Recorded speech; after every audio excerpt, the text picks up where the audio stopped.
merci à tous d'être venus et je voudrais juste commencer par réexpliquer un petit peu ce qu'est la boutique à l'essai. Ça tombe bien, j'ai une anti-sèche faite par mes équipes. En fait, il y a 4 axes de réussite. Le premier axe, c'est la ville. C'est vous, messieurs. C'est le porteur de l'opération, c'est d'avoir un deuxième point, un local. Et je vous remercie parce que ce local-là, il est quand même extraordinaire et super bien situé dans un endroit très stratégique. Donc je pense que les porteurs de projet vont être vraiment ravis d'annexer cette boutique. Le troisième axe important, c'est le porteur du projet. Et la façon dont on travaille la boutique à l'essai, c'est qu'une fois que cette boutique-là, effectivement, elle est sur le projet boutique à l'essai, on va récupérer des dossiers, on va commencer à en récupérer, et ensuite on aura une commission de sélection dans laquelle, bien sûr, vous serez présents, pour voir ces projets-là, et je vous promets qu'à chaque fois, on a des projets très innovants, avec des porteurs de projets qui sont très dynamiques, et je peux vous dire que c'est toujours un grand bonheur, un grand plaisir. Et puis le quatrième axe important, c'est le réseau des partenaires. C'est les bénévoles d'Initiative Seine-Yvelines, le BGE, la CCI de Versailles, les CMA des Yvelines. Effectivement, dans notre comité de sélection, tous les bénévoles sont là, c'est vraiment une association complète. Et après, dans l'idée de boutique à l'essai, c'est pas simplement on va les aider à financer, on va aussi les accompagner. Le propriétaire ici a fait un effort sur son bail, parce que c'est un bail précaire.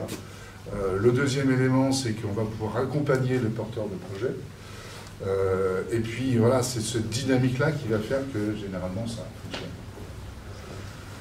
Eh bien écoutez, je vais vous laisser la parole. Merci Monsieur le Président, Madame la Directrice, Mesdames, Messieurs. Écoutez, ce projet de boutique à l'essai s'inscrit dans un projet un peu plus global qu'on appelle Action Cœur de Ville. On fait partie des 220 villes de France à accéder à ce programme. Alors ce programme touche plusieurs choses, hein. Il y a le commerce, il y a l'urbanisme, il y a la culture, il y a tout un tas de choses. D'ailleurs, on a déjà entamé ce programme Action Cœur de Ville avec d'abord le déplacement du marché au niveau aujourd'hui de la place de la Libération.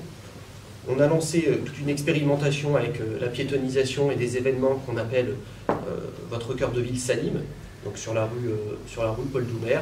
On a également, entre midi et 14h, le stationnement qui est maintenant un stationnement libre, c'est-à-dire sans disque, contrairement aux autres tranches horaires.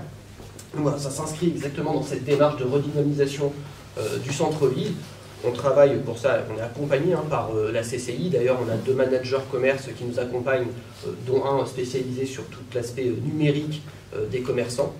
On travaille avec la Chambre des métiers et de l'artisanat également à l'implantation d'artisans ici en cœur de ville. Et puis bien sûr, l'initiative Seine-Yvelines aujourd'hui avec ce lancement de cette boutique à l'essai, en tout cas de l'appel à projet, puisque maintenant il faut trouver les porteurs de projets. Alors l'idée ici, c'est de trouver un commerce de qualité, de proximité. On va effectivement peut-être éviter tout ce qui est restauration rapide. On a en tête d'autres types de commerces qui pourraient s'implanter ici. Ouais, monsieur le maire, si vous voulez. Écoutez, moi, je n'ai pas grand-chose à rajouter par rapport à ce que vous avez dit. La seule chose qu'il y a, c'est que quand même la difficulté, notamment, c'est ce que j'appelle la revitalisation des centres-villes. D'autant plus que finalement, on voit arriver un peu partout tout un ensemble de surfaces, de grandes surfaces qui évitent les CDAC, et donc inférieurs à 1000 m². Et je pense qu'on a une contradiction. D'un côté, on veut qu'il y ait des cœurs de ville qui deviennent actifs, et de l'autre côté, éventuellement, on se retrouve avec des organisations à plus ou moins 5-10 km dans lesquelles on voit tout un ensemble, que ce soit sur les vêtements, l'alimentaire, etc. Donc je pense que cette boutique aussi, c'est la marque qu'on veut véritablement sur le centre-ville. On trouve tout un ensemble de commerces, aussi bien de l'alimentaire mais d'autres, et ça c'est véritablement quelque chose où il faut qu'on arrive à l'innovation, il faut qu'on arrive aussi à ce qu'il y ait véritablement dans les centres-villes tout un ensemble de commerces de proximité.